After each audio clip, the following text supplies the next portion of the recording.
Good morning. How are you all today? Welcome to Bible class with Andre and Betty. And we're in chapter 15 of 2 Samuel. And we're looking at the life of King David and his sons. And in this chapter, we'll see his son Absalom with the subject selfish ambition. So we'll begin at verse 1. This is Genesis chapter 15, verse 1. And it came to pass after this, after David had reconciled with Absalom, that Absalom prepared him chariots and horses and 50 men to run before him, like security guards to run before him. Verse 2. And Absalom rose up early and stood beside the way of the gate. And it was so that when any man that had a controversy came to the king for judgment, then Absalom called unto him and said, Of what city art thou? And he said, Thy servant is of one of the tribes of Israel. So that person would name the tribe that he comes from out of the 12 sons of Jacob. So, verse 3. And Absalom said unto him, See, thy matters are good and right, but there is no man deputed or appointed of the king to hear thee. So he's now bringing slander against his dad, David. And Absalom is David's third son. Verse 4. And Absalom said, Moreover, oh, that I was made judge in the land, that every man which hath any suit or cause might come unto me, and I would do him justice. People that want to take credit for the work of God for themselves and treat people any kind of way, that's selfish ambition, and they're willing to do whatever is necessary to keep people under their oppressive ways. Verse 5. And it was so that when any man came nigh or near to him to do him obeisance, he put forth his hand and took him and kissed him. He's setting up to be king himself. Verse 6. And on this manner did Absalom to all Israel that came to the king for judgment. So Absalom stole the hearts of the men of Israel. And we'll see this intrigue continue. Verse 7. And it came to pass after 40 years that Absalom said unto the king, I pray thee, let me go and pay my vow, which I have vowed unto the Lord in Hebron. So he's telling him, I made a vow, let me go. And when it says this, after 40 years, that statement is unclear, but it's either David's 40th year as king, or Absalom's age was 40 at this time. And I'm just not clear on that. So, verse 8. For thy servant, talking about himself, vowed a vow while I abode in Geshur in Syria, saying, If the Lord shall bring me again indeed to Jerusalem, then I will serve the Lord. So he's bargaining with God. He's saying that, God, if you do this, I'll do that. Verse 9. And the king said unto him, Go in peace. You can go make your vow. So he arose and went to Hebron. Verse 10. But Absalom sent spies throughout all the tribes of Israel, saying, as soon as you hear the sound of the trumpet, then you shall say, Absalom reigneth in Hebron. So he's saying to the people, I want to be able to judge you, but now the truth is coming out. He wants to be king, and his dad David is still alive and reigning. Verse 11. And with Absalom went 200 men out of Jerusalem that were called, and they went in their innocence or simplicity, and they knew not anything. He didn't tell them what he was going to do. And Absalom sent for Ahithophel, the Gilonite, David's counselor, from his city, even from Gilo, while he offered sacrifices. And the conspiracy was strong, for the people increased continually to Absalom. And you see, people, when somebody is trying to get over a name for themselves, people will believe them before they believe God. Verse 13. And there came a messenger to David, saying, the hearts of the men of Israel are with Absalom. Verse 14. And David said unto all his servants that were with him at Jerusalem, arise and let us flee, for we shall not else escape from Absalom. Make speed to depart, lest he overtake us suddenly and bring evil upon us and smite the city with the edge of the sword. Verse 15. And the king's servant said unto the king, behold, thy servants are ready to do whatsoever my lord the king shall appoint. Verse 16. And the king went forth, and all his household after him, and the king left 10 women, which were concubines, to keep the house. And so David left Jerusalem with all the people that followed him, and these are the people that did not follow Absalom. Now we'll see that this Ahithophel is Bathsheba's grandfather. Bathsheba's daddy was Eliam, and this Ahithophel is her granddad. And the king went forth, and I read that. Verse 18, and all his servants passed on beside him, and all the Cherethites, and all the Pelethites, and all the Gittites. Of the Gittites, 600 men which came after him from Gath passed on before the king. And so when they're passing over the river Kidron, but they're going out of Jerusalem because David is afraid Absalom will kill him and the people. Verse 19.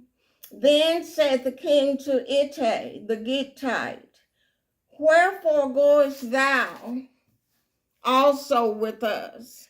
Return to thy place and abide with the king. Go back to Absalom. He's calling him a king here. For thou art a stranger and also an exile. So Ittai wants to go with them, and David is finally gonna give him permission to go. But because he's a Gittite, he's not a person of Israel, David says, go back to the king in Jerusalem. And then verse 20, whereas thou camest but yesterday, should I this day make thee go up and down with us? Saying, I go whither I may, where I want to go, return thou, and take back thy brethren, the 600 men, and mercy and truth be with thee. So he said, go back, and I pray that mercy and truth will be with you. And Psalm 85, verse 11, I think it is, says, truth and righteousness have met together. Mercy and peace have kissed each other, relating to how mercy and truth came together in King Jesus. Verse 21, and Ittai answered the king and said, as the Lord liveth, and as my lord the king liveth,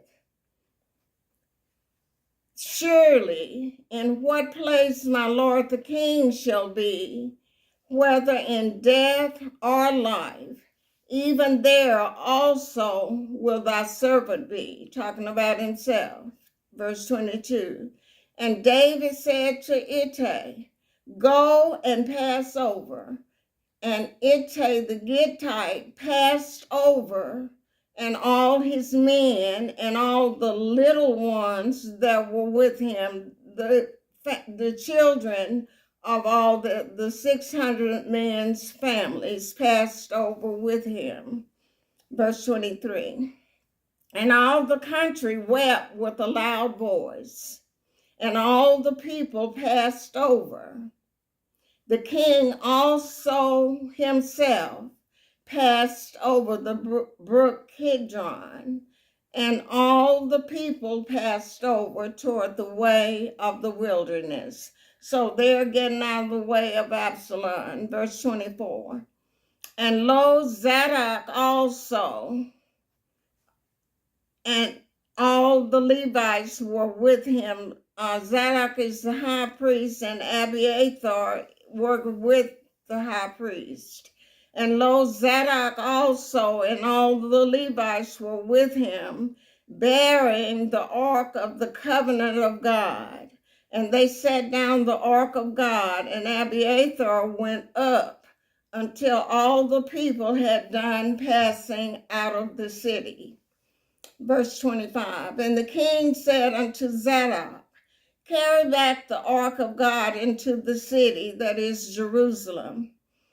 If I shall find favor in the eyes of the Lord, he will bring me again and show me both it and his habitation, meaning it is the ark in the tabernacle. Verse 26. But if he thus say, if God say, I have no delight in thee, if God is angry with me, behold, here am I.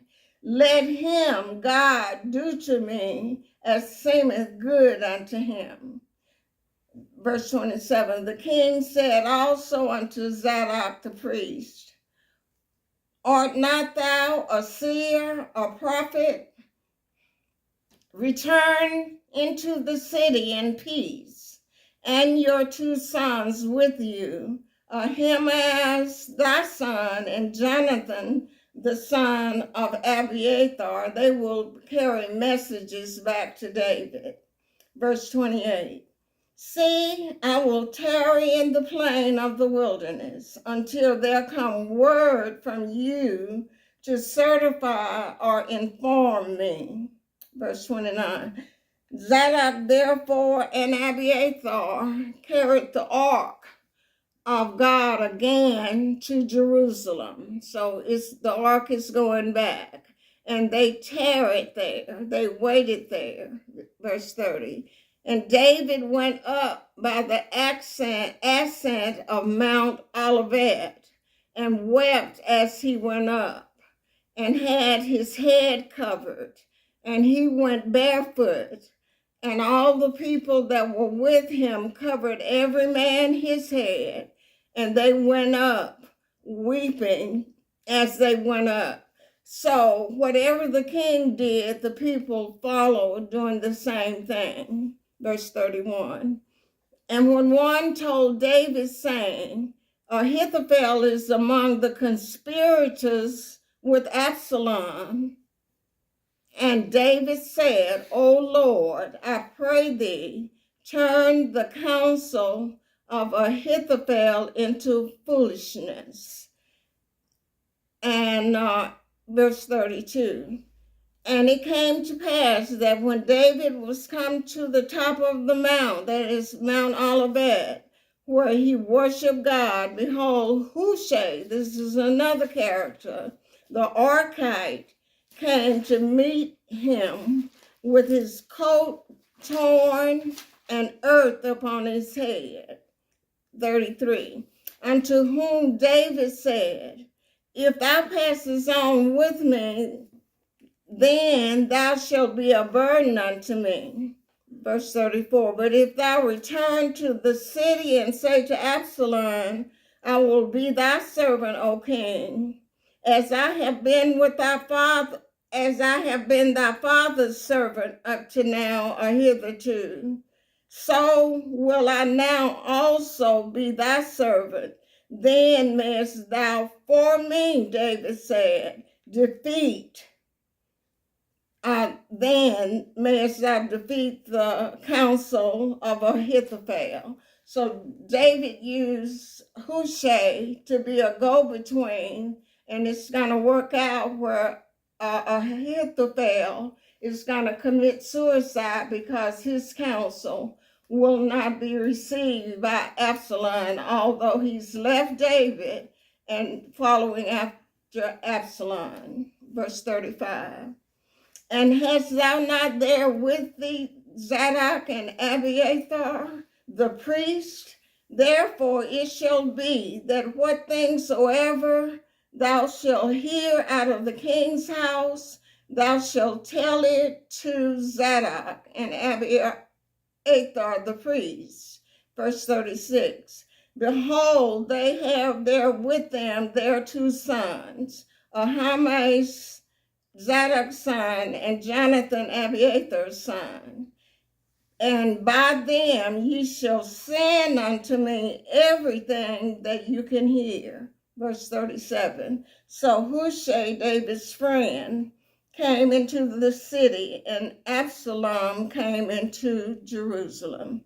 And this scenario is a plot or conspiracy for Absalom to take the throne over and above his father. So when we have selfish motives, we have selfish ambitions, and we'll do whatever to get what we want, regardless of whoever else is hurt. So thank y'all so much, and we'll see you next time. And if you have comments or questions, my email is bjt1125yahoo.com, and then you can check me on YouTube. So again, have a great day and a great week. Bye.